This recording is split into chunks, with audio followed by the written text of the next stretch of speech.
This is a stand that Carl and I hung new right at the base of this ridge. Can I lay out our top hit list, our top 10% of the deer that we're going to shoot? What's going on, everybody? Mike Stadler here. Carl Becky with you. The Obsession Podcast back at you this year. Got a question that came in to me here actually last week. One of my buddies. Food plot mistakes. Oh, Jesus. Huh? I told you you're going to love this one. Well, there's a lot. Food plot mistakes. Are we talking about our experiences or? Yeah, I mean, in general, you know, basically what have we done that we regret? What do we see people do? Here's on small properties. This is the number one mistake, and Mike and I both made it last year because we thought we had some good ideas, and it turns out it was not great ideas. The number one mistake I see on small properties where guys are actually trying to lay their property out and manage for deer. They put too much food in.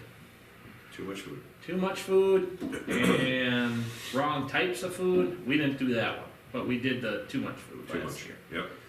So we can talk about each one of our experiences. I'll let you start with yours from what we did last year, and then I'll tell everybody about mine. Yeah, I say first bullet point. I'll say. Bullet point. Too much food. I did it here. If you've been following us, watching us, we changed up my property here last year. Started in, I think, March. Yep. Maybe even February. You might have been starting marking things out. That's what we did. Adding in, I have a 7-acre tillable field basically in front of where my wood line starts.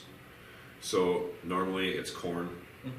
So we decided this year we were going to put 3 small kill plots, we call them, inside, which kill plots. What would you say they were? They were 40 yards by 50 yards. They're probably 1/8 acre. Yeah. So shootable. Yes. The whole plot shootable is what we say. So we put 3 of those in. I think one had a little bit different mix in it, but otherwise, we're brassicas, some turnips, then winter rye over top to fill. Did they work for deer in them? Yes. There was deer in those plots every morning, every night, in the afternoons. Segregated our deer. Which is a positive. Which is one thing we talk about a lot that we wanted. Yep. Negatives. Completely changed the movement on the property in the 100% wrong direction that we wanted. Correct. Made morning entry almost impossible. Changed buck movement. Big time. Changed buck, I guess you want to say bucks staying on the property where they normally did. Yep. So the positives way outweighed the negatives were worse. Negatives outweighed the positives, I should say. Yes. I'm backwards there, but it was a horrible idea. Looked great. Yep. Was cool looking. We got it done. New stand locations. Too much food. Too much food. Didn't take into account everything else that we affected, which is one thing I think you got to look at with a food plot. 100%. You affect everything around it. As soon as you change your food and your deer movement from bed to food, it changes every structure and aspect on your property. And even if what you think is small can affect hugely like it did on Mike's. My place, so on Mike's biggest thing, like you said, the bucks weren't staying on the property. Why? Because we had too many does on the property. Yeah.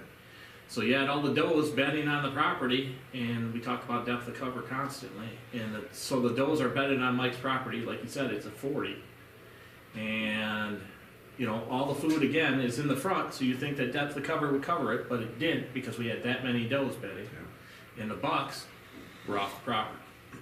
For that, Mike shot one really good poking young deer. And of the 5 or 6 we had pictures of, 5 of them got killed. 5 of them were dead. And so 4 of those bucks, because we screwed it up, got shot by the neighbors. Yeah. So, that being said, negative, in our opinion. Positive for the neighbors, probably. Yeah, the neighbors are like, that guy's awesome. Yeah.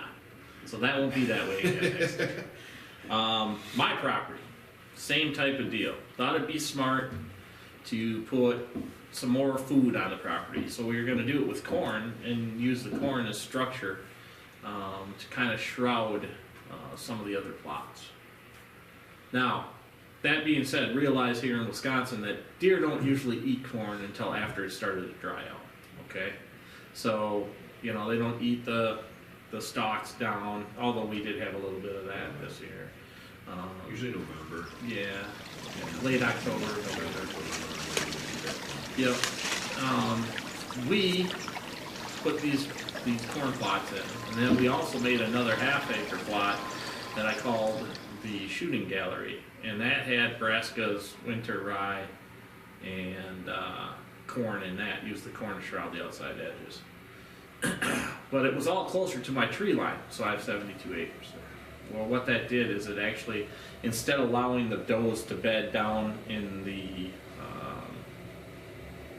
goldenrod and edging of the tree lines and stuff, that pushed the does up into the woods a little bit further, which pushed the bucks bedding out over the top further. So that's an issue. And I'm sure some of my neighbors shot some of the bucks because of that. Matter of fact, I believe the number 1 buck that Mike and I were after got shot by my neighbors to the south of me because we screwed that up. Yep. So that changes. So food, yeah, that's a bad deal all the way around. Too much. Another thing too. I think a lot of people look at stuff they see on TV or ads, say, this food plot, and they show this food plot, and it's this big, knee-high, lush, awesome. Spend $5 and check your soil. Oh, yeah. And that is the biggest thing. You gotta know your soil type. Yeah. And what you can plant in there. Yeah. First of all. And a lot of people want to put stuff in that they're putting it in at the wrong time. That's a huge one. I've watched guys plant brassicas in the spring How'd that work? because they don't understand it. They don't understand how brassicas are, or what they are, how they work. They're all excited come July and they hear this brassica plot looks awesome, and then of course it's dead by September. Yep. Yeah. When do we put our brassicas in? Mid August, early August at the earliest. Depends on when we're getting rain. It depends on our weather. Yeah. But yeah, you never put brassicas in until August. Here, where we are in southern Wisconsin, And it can vary. we even tested my soil last year. Yeah. Did what we thought we had to do for it by testing it. Mm-hmm. But got a torrential rain. Yeah. That my wife and I literally watched my field wash down our lawn. Yeah. And it did. And we replanted. Yep. I had to replant half the corn. Mm-hmm. Replanted all 3 of those kill plots. Yep. Should have actually replanted all the corn, but so that's stuff that puts you behind the 8 ball again. Yes. Right away. And now we're working with trying to get that soil back in there because it's over there, right, gone down in the ditch. Well, we're gonna have to. So, we have to assess yours totally again. Yep. So we're gonna. You already did it on the campsite plot. Yeah. We brought some black. Yeah, we brought black dirt in. But we got to do a test on the soil because you can have black dirt looks great. Doesn't mean it'll grow anything. Well, yeah. It Or grow what the pH. Yeah, what the pH is very important. Yes. So you can have great looking soil, and all of a sudden your pH is all jacked off, and your plants can't take up the nutrients out of the soil because it's locked into the soil. So guess what you need? You need to have. You need to put lime on your stuff, and how much lime can be told to you when you do your soil samples. Yep. So all You this put is nitrogen important. back in. Well, right. You know, Whatever you take out, you got to put back in. when we put, this is when you guys will see us do, and we probably, if you watched the stuff last year, you've seen it. Mike and I both ended up putting urea back into the property, back onto the land, right on our brassicas, because brassicas are nitrogen hogs anyway. So sometimes you also have to realize that you have to rotate your crops. Everything can't be the same food plot wise every year, so that starts to be a thing also, something to pay attention to. We're not big bean advocates. Number one, because of the amount of deer we have on our property usually eat the beans down to nothing. But we will look more into that this year about kind of rotating crops and things like that. I have an idea. What's that? I'm sure you do. I'll let you know later. We'll talk about that later. Yeah, a couple easy things though, really. Yeah. I mean, food plots, and you know, Carl's really good at food plot stuff. I'm average, that's what I consider myself. You're pretty good. But you really got to put your time in them, and see what some property, or I'd just say soils like what they like. Yes.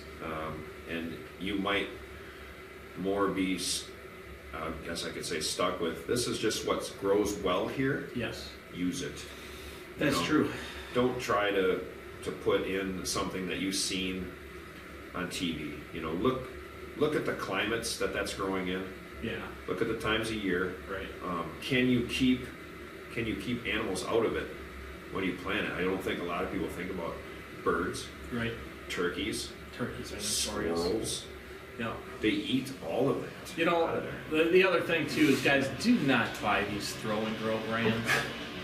I mean, you might get a little bit of green or something, right off the bat, and you're all excited. A bag full of throw and grow by so and so, whatever. Hey, it's all you gotta do. Look, there's green stuff. Well, here it's rye grass, Yeah. which will grow on the frickin' moon. Right. I got rye grass growing on my concrete. Right. I don't, but I could. I've had rye grow in the back of my pickup truck. That is true. Yes. It is. Yeah, it's absolutely ridiculous. And then the other part of when you're buying seed too is, look at the seed when you pick it up. On the back of the bag, there's a thing there that says inert matter. So you can go buy really good seed. A lot of people they'll buy clovers or whatever. And let's just say the rate for the clover, and I'm just going to throw this number out, is like 10 pounds an acre.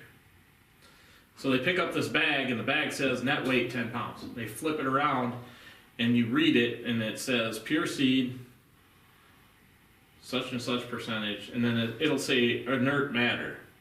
And if it says inert matter 35 or 40%, that means you're really only getting 5 pounds of, 6 pounds of seed. About half, a little over half that seed. Yeah.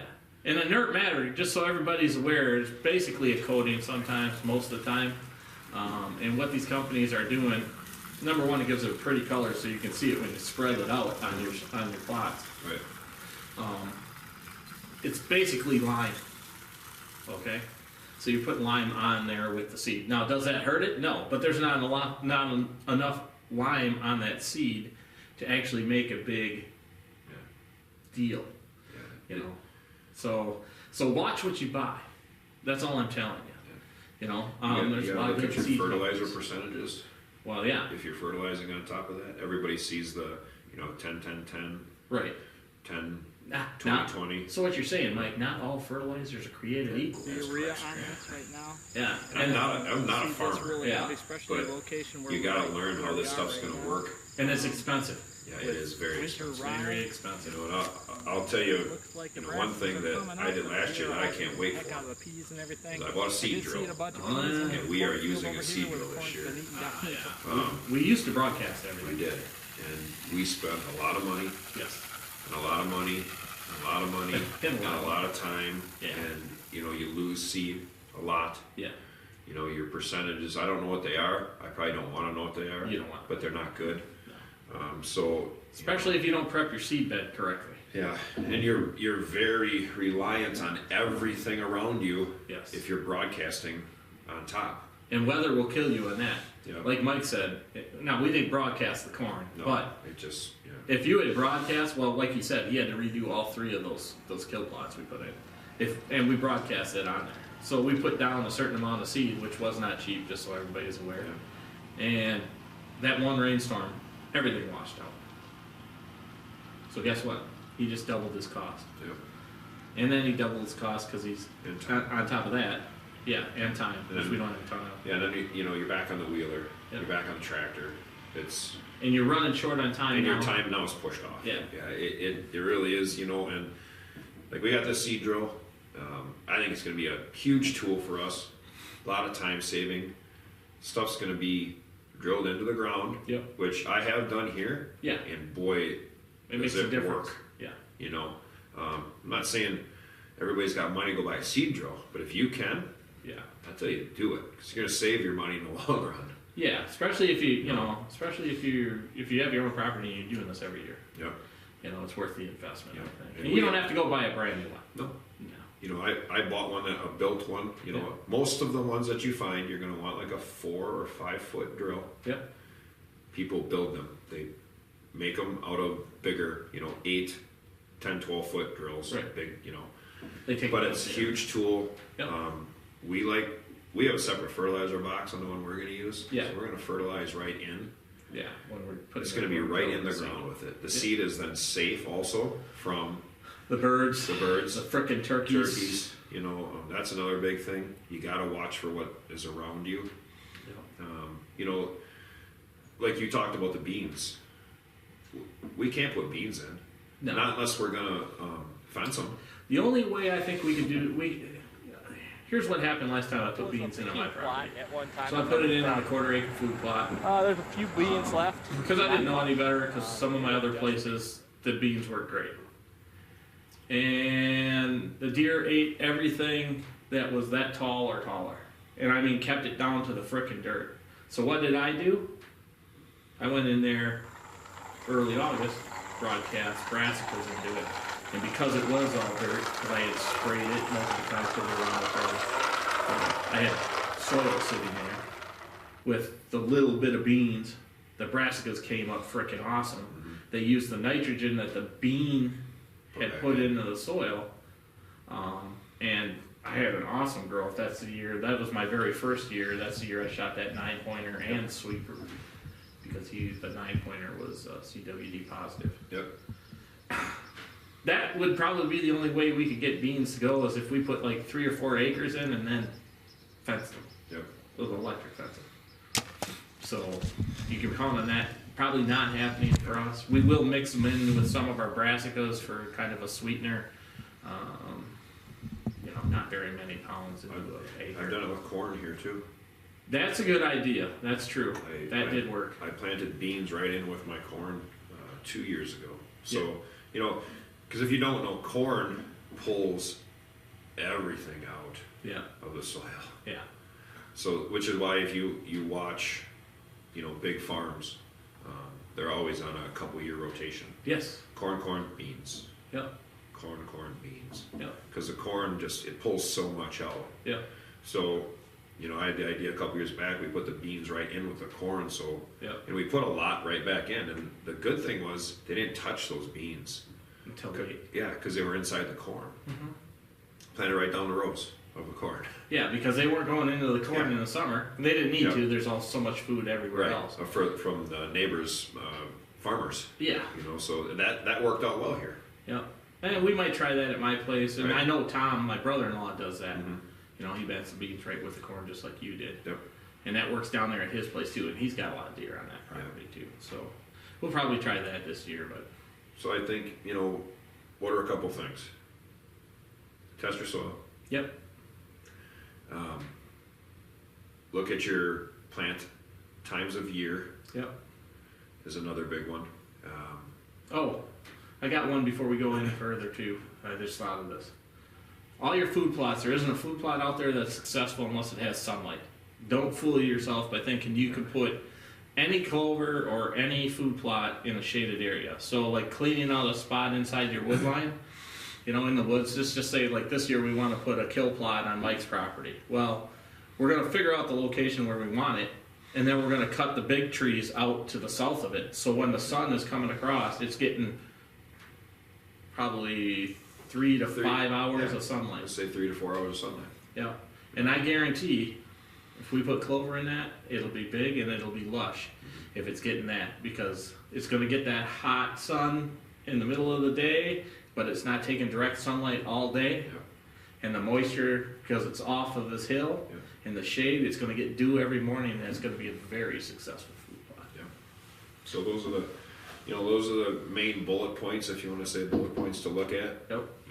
Soil type, obviously canopy if you're putting them inside. Yep.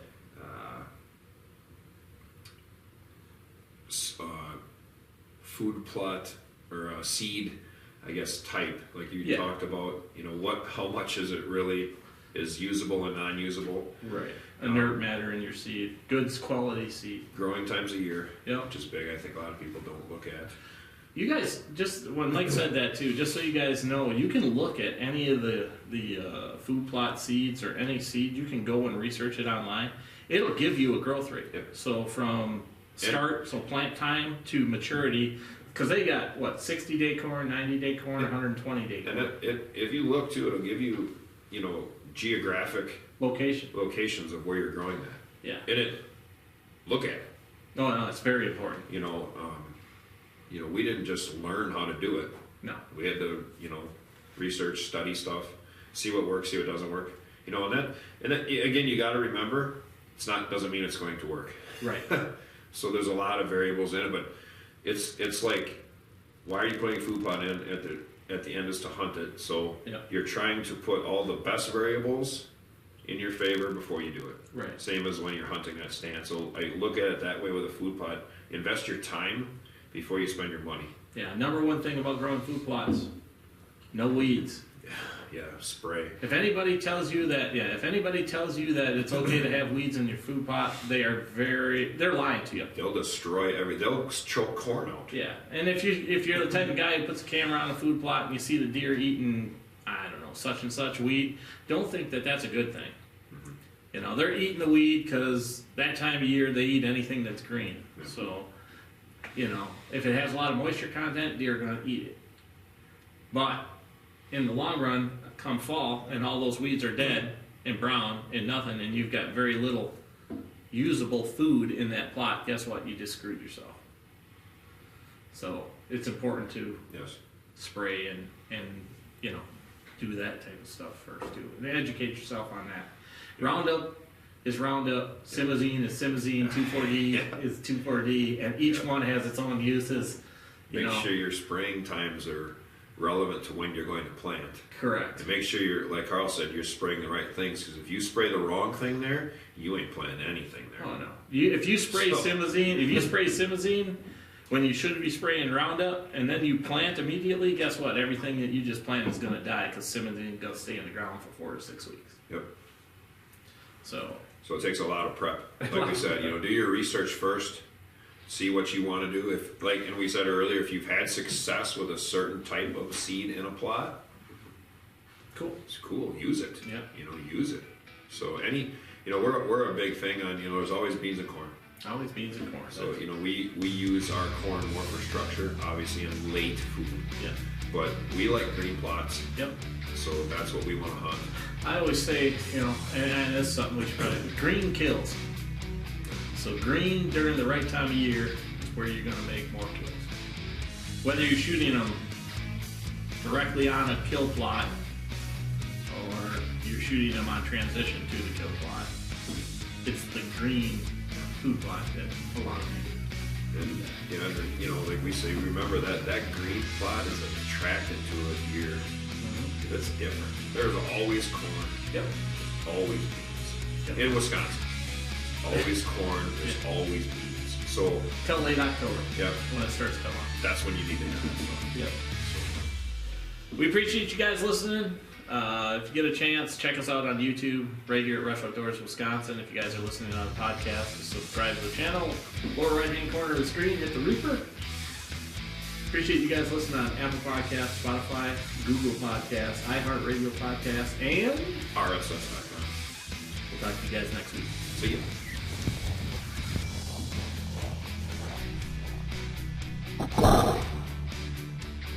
We made a great shot on him and he didn't go. He didn't go 50 yards, I don't think. 30 maybe? 36.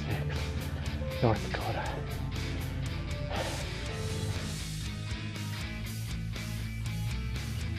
We got another day yet. We're gonna get Mike his buck this afternoon. And we are gonna drink a few alcoholic beverages tonight. Thanks for watching the Upset.